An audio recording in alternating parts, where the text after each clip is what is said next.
Hello, good people.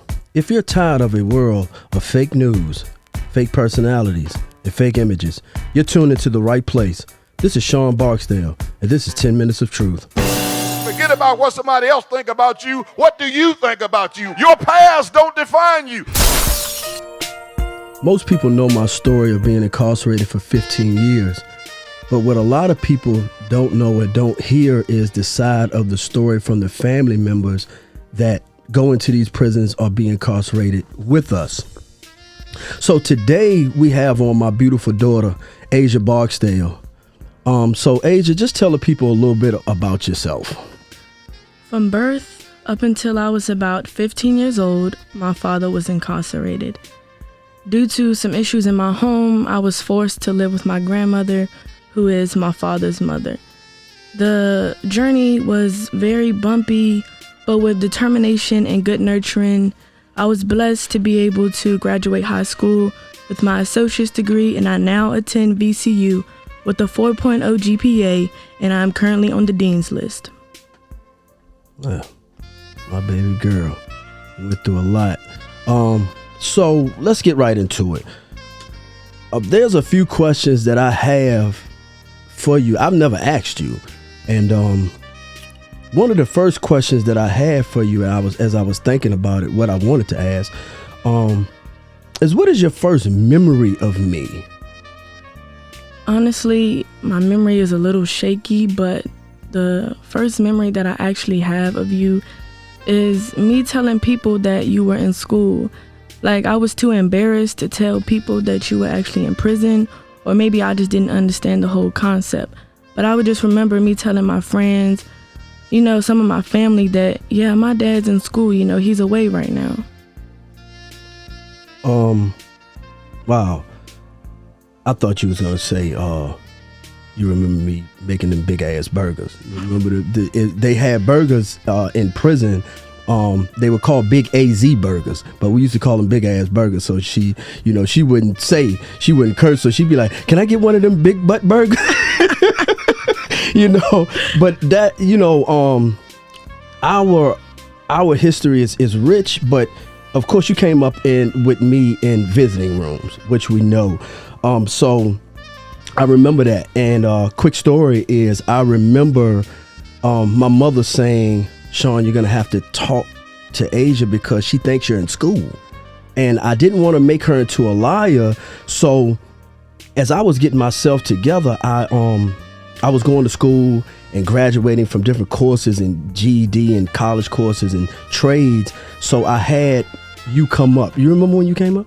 Yeah. And I had that talk with you, and I was like, "Yo, where do you think I'm at?" And you kind of put your head down. It was like, school. And you remember that though, because it was a profound moment for us, right. And whatnot. But I think that's why I really remember that. Right. That's our first genuine conversation. Right. You really sat down with me and explained to me, what was going on. Right.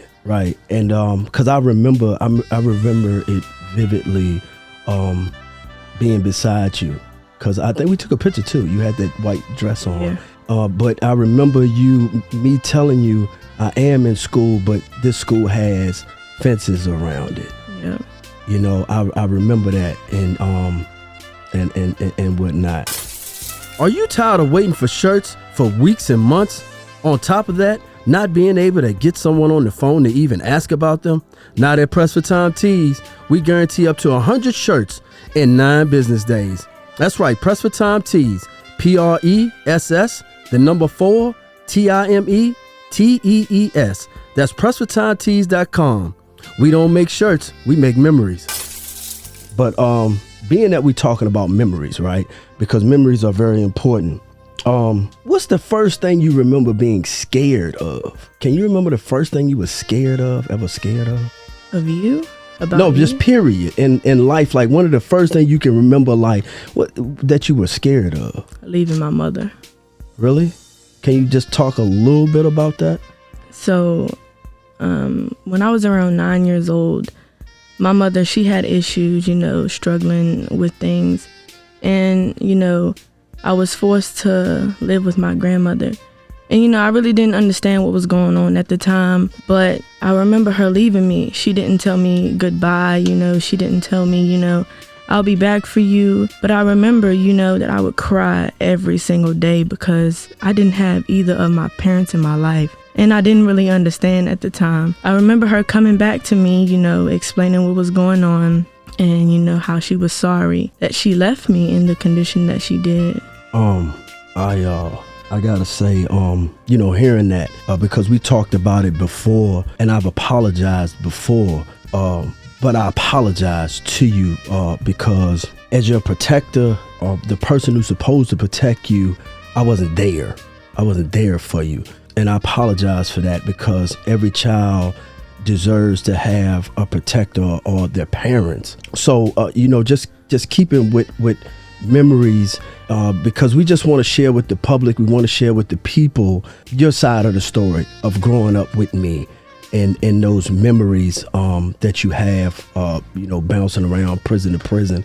I remember one time my mother told me that you had to tell people, you were around 6-7 years old, and you were like, when I go see my father, I have to do this. And you put your arms out because they would search you, and that was kind of, that was degrading for me because that was the only way I could see you, So can you just tell the people a little bit about that process of mentally from before you could really remember up until you were almost 15 years old? This is a process that you had to go through. What was that like for you, having to be searched coming into prison to see your father?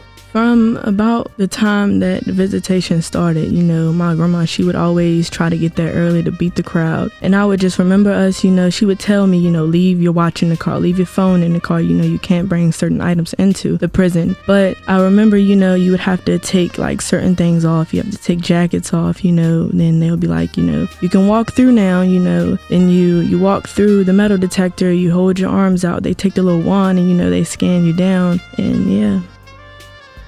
Yeah, I can only imagine for a person that's not a criminal how that is, because I know for me being the criminal, how it always was being strip search, things of that nature. I want to end this episode being that we're talking about memories. What is the best memory that you have of us? Not even just period. What's the best memory that you remember? The best memory, is right now. Being honest with you. We can just sit here and laugh, we don't have to be at a table, and just talk, through walls. We can talk anywhere. I can call you whenever I want to call you. You don't have to just call me on one day out the week, I can just call you and talk to you. Yeah, that's big for me, and it's epic for me. And I love that. I love that myself. I really want to express to the people out there how big this is for me and my daughter, because nobody knows our journey, what we went through and what we still go through. Just as the flyer said, we have a very unique relationship, and it's complicated at times, and sometimes we bump heads, but we always come back to the love, and we always come back to our foundation. With that being said, I want people to know that this podcast, this 10 minutes of truth, we want to stay rich with the foundations of how it is with that 10 minutes. But what we'll do is every guest that we have on, it will be a full pod episode. So this is the first of the 4. So next week we'll come back and we'll have Asia on again, and we'll be asking some more questions about the uniqueness of her just growing up with me in these prisons. This is Shawn Barksdale, and this is 10 Minutes of Truth. Need someone to take a load off? Call Whitehead Trucking LLC. That's Whitehead Trucking LLC. 804-586-8727. That's Whitehead Trucking LLC. A load on his truck is a load off your mind. If you'd like to become a sponsor or advertise on 10 Minutes of Truth podcast, contact me, Shawn Barksdale. You can reach me at 434-446-6633 or shoot me a text. Or you can reach us at 10minutesoftruth.com. And remember, we'll always provide a platform for your truth on the 10 Minutes of Truth podcast. What's your truth? On the next series of the 10 Minutes of Truth podcast, we're going to have someone very near and dear to my heart, my sister, Deneen Stokes. Just a little bit about Deneen. At a very early age, a lot of people don't know Deneen went through a lot of hardships moving from New York down here to Virginia. After having her parents incarcerated at the same time, Deneen had to weather the storm on her own. And we're going to have her on to tell the people and to explain to the people how you can endure such trials and tribulations and still make it out on top. Until then, this is Shawn Barksdale, and this is 10 Minutes of Truth.